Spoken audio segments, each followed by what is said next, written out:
بسم الله الرحمن الرحيم والصلاة والسلام على أشرف المرسلين. Assalamu alaikum, bonjour tout le monde.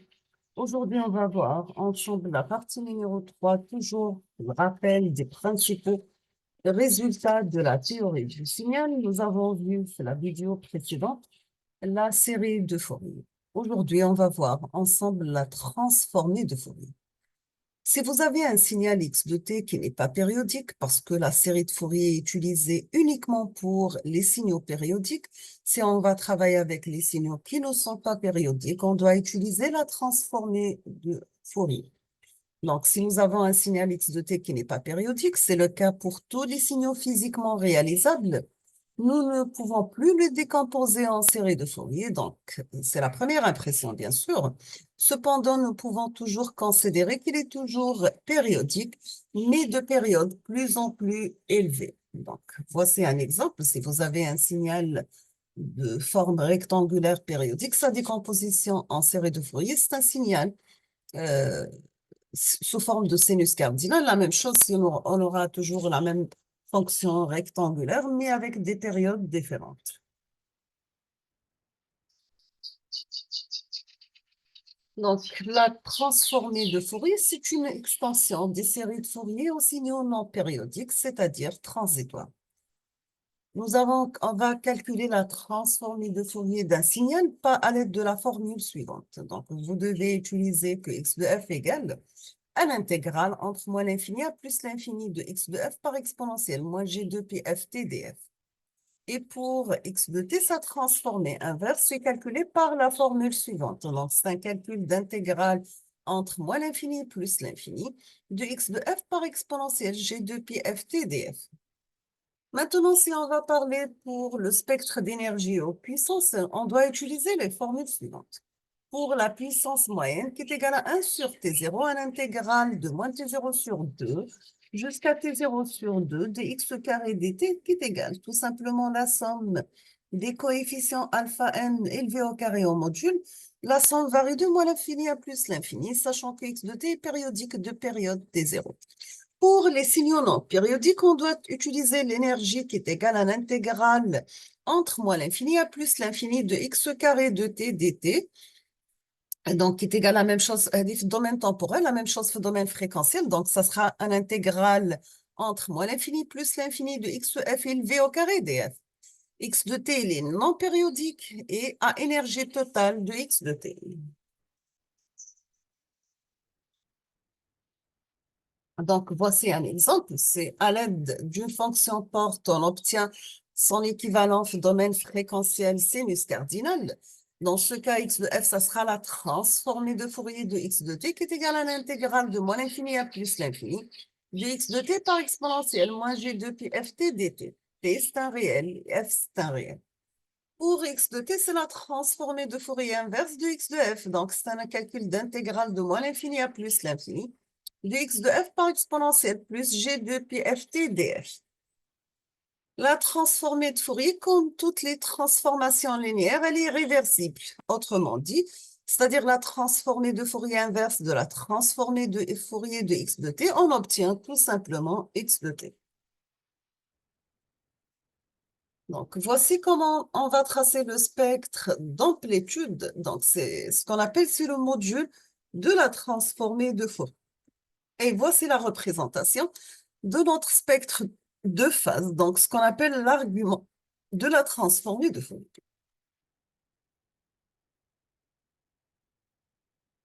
Maintenant, on va passer la densité spectrale d'énergie. Si nous avons un signal x de t déterministe et physiquement réalisable, donc vous avez l'énergie totale finie et la puissance moyenne totale nulle, donc pour son analyse spectrale, nous allons nous intéresser plutôt à la densité spectrale d'énergie. Donc, x de f, la transformée, ça sera l'unité, c'est volts par hertz, qui est égale à l'intégrale de moins l'infini à plus l'infini de x de f par exponentielle, moins g de pi f t dt. Pour la formule de l'énergie, donc c'est un calcul d'intégrale de moins l'infini à plus l'infini de x carré de t dt. Donc, c'est un calcul d'intégrale de moins l'infini à plus l'infini de x f au carré df. La densité spectrale d'énergie, c'est la caractéristique essentielle que nous cherchons à obtenir par l'analyse spectrale d'un signal déterministe physiquement réalisable.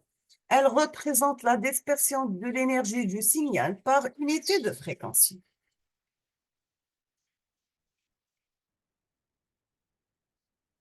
On passe aux propriétés de la transformée de Fourier. On va commencer par la linéarité. Si vous avez A1 x2 x1 de t qui est égal plus A2 x2 de t et A pour transformer de Fourier A1 x1 de f plus A2 x2 de f. Pour les Dirac qui représentent l'élément neutre, donc A Dirac de t A pour transformer de Fourier A. Pour une constante A à la pour transformée de Fourier, A Dirac de f, c'est pas de t, c'est faux. Donc, pour le changement d'échelle des temps, donc vous avez x de at, A pour transformée de Fourier, 1 sur A, la transformée de Fourier de xf sur A. Pour un retard temporel, donc x de t moins taux, A pour transformée de Fourier, x de f par exponentielle moins g de pi f taux. Maintenant, pour le renversement du temps, donc x de moins t a pour transformer de Fourier x de moins f, qui est égal à x de f conjugué. La modulation d'amplitude x de t par cosinus de pi f mt a pour transformer de Fourier 1 demi de x de f moins fm plus x de f plus fm, bien sûr. La convolution, donc la convolution domaine temporel, ça devient un produit simple domaine fréquentiel. x1 de t convolu avec x2 de t a pour transformer de Fourier x1 de f par x2 de f. x1 de t par x2 de t, le produit simple, ça devient un produit de convolution domaine temporel, fréquentiel, pardon. Pour la dérivation, la dérivée nème par rapport au temps de x de t a pour transformer de Fourier g de pi f n d'ordre n par x de f, sachant que xr, ça représente la partie réelle de x de f, donc elle est toujours paire, et xi représente la partie imaginaire de xf, elle est impaire.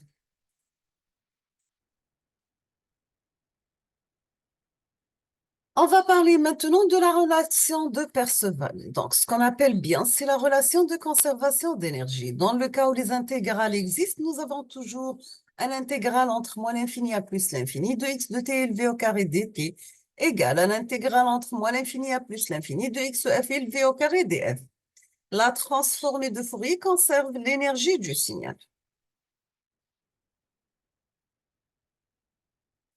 Les définitions symétriques de la transformée de Fourier et la transformée inverse permettant de mettre en avant une propriété de la transformée de Fourier, appelée dualité de la transformée de Fourier.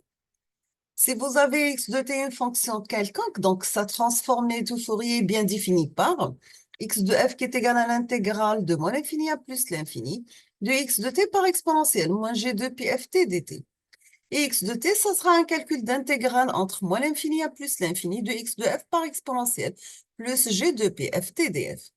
Dans ce cas, on obtient que x de moins t, ça sera tout simplement un calcul d'intégrale entre moins l'infini à plus l'infini de grand x de f par exponentielle moins g de pi ft df. Maintenant, si on va intervenir les variables temporelles et fréquentielles, on obtient que x petit x de moins f qui est égal à un calcul d'intégrale entre moins l'infini à plus l'infini de x de t par exponentielle moins g de pi ft dt qui est égal à la transformée de Fourier de grand x de t.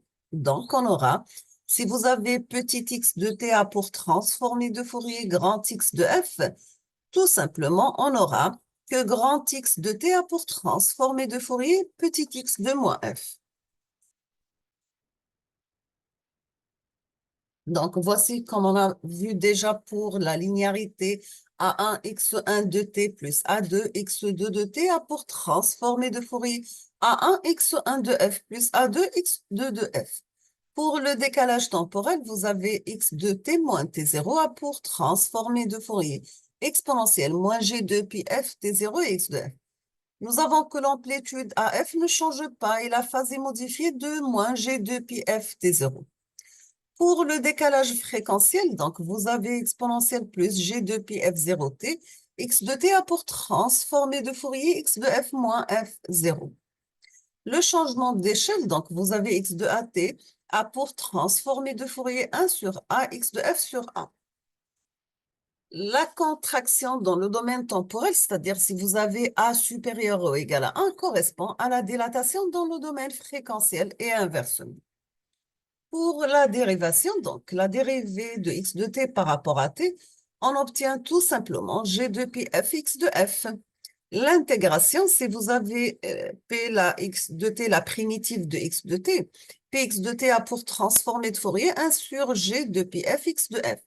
La transformée de Fourier, la transformée de Fourier inverse ne sont pas toujours définies. L'inversion temporelle, donc x de moins t a pour transformée de Fourier grand x de moins f.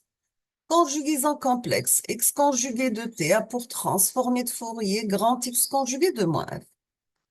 Pour la symétrie dans le cas des signaux réels, si vous avez x de t un signal réel, dans ce cas x de f égale à x de moins f. Donc, le module de x de f est égal au module de x de moins f, et phi de f égale à moins phi de moins f. Le spectre d'amplitude, c'est une fonction paire, et le spectre d'argument, il est impair. Maintenant, pour la symétrie dans le cas, la symétrie dans le cas des signaux imaginaires purs, si vous avez x de t un signal imaginaire pur, dans ce cas, x de f égale à moins x de moins f. Si on va parler de la parité, si vous avez x de t un signal réel et pair, dans ce cas, x de f est réel et pair.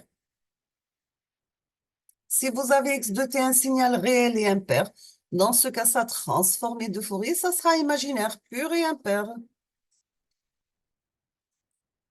Donc, pour les propriétés de la transformée de Fourier, on a parlé de la linéarité. Vous avez que x de f module, c'est le module de x de f et la face, c'est l'argument de x de f. Si vous avez x de t réel, dans ce cas, la partie réelle de x de f, elle est paire et la partie imaginaire de x de f, elle est impaire. Le module paire et la phase impaire. Si vous avez x de t réel paire, dans ce cas, x de f, ça sera réel paire. Si vous avez x de t réel impair, dans ce cas, x de f, ça sera imaginaire et impair. Le x de t conjugué avec y de t a pour tout simplement x de f, un produit simple de x de f par y de f. Et le produit simple de domaine temporel, ça devient un produit de convolution de domaine fréquentiel. Dirac de t a pour transformer de Fourier 1. 1 a pour transformer de Fourier 1 demi Dirac de f plus 1 sur 2gpf. Pour la fonction cosinus de pi f0t, a pour transformer de Fourier 1 demi de Dirac de f moins f0 plus Dirac de f plus f0. Pour le sinus de pi f0t, a pour transformer de Fourier Dirac de f moins f0 moins Dirac de f plus f0 sur 2g. La somme de Dirac de t plus 1t a pour transformer de Fourier la fréquence d'échantillonnage par la somme de Dirac de f plus k par la fréquence d'échantillonnage, sachant que la fréquence d'échantillonnage est égale à 1 sur la période grand T. La fonction rectangulaire de t a pour transformer de Fourier 2a sinus cardinal PFA.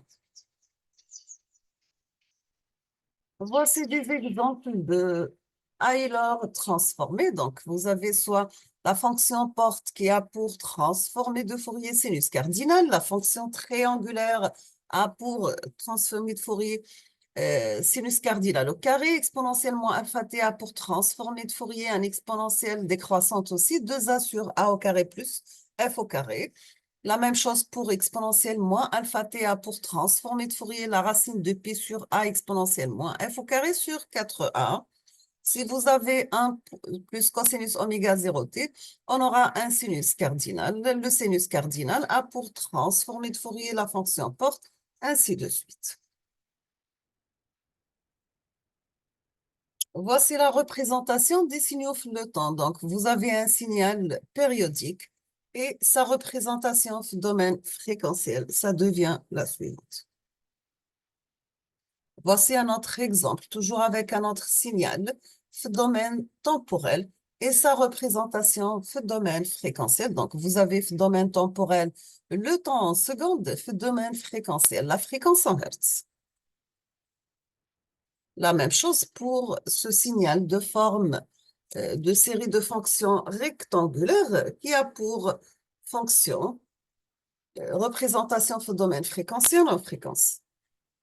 La même chose ici, donc c'est un autre signal du domaine temporel avec sa représentation du domaine fréquentiel. La même chose, donc vous voyez que la variation du domaine fréquentiel, ça varie tant que nous avons des variations du domaine temporel. On va s'arrêter ici aujourd'hui. On termine la suite dans la prochaine vidéo, Inch'Allah. On va voir un petit rappel sur les systèmes linéaires et on va commencer par la notion de convolution. Je vous remercie infiniment et à la prochaine vidéo, Inch'Allah. Merci beaucoup.